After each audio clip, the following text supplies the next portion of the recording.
moderately. That's your new baseline of caffeine intake. And then every once in a while, if you need a bit more of a lift, you ingest twice as much caffeine or a coffee that's twice as concentrated. We should acknowledge that most people aren't going to be really precise about the amount of ounces and the amount of caffeine. Nonetheless, it's pretty straightforward to know that you're reducing your caffeine intake. Certainly it's clear to know if you're ingesting no caffeine for a couple of days. And it's pretty clear when you're doubling the amount of caffeine, but you don't have to worry so much that you're exactly doubling the amount of caffeine. You could drink 1.5 times as much as you happen to drink on the day before, or you could drink 3 times as much. You would definitely feel it if you drink 3 times as much. One very important thing to recognize is that on any day where you really spike your caffeine intake above baseline, no matter where that baseline is when you start, could be 0, could be 400 milligrams, could be 200 milligrams.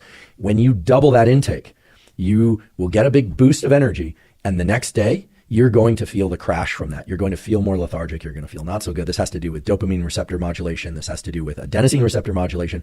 The important thing to do is not continue to consume that elevated level of caffeine, which is what most people do. And then they set a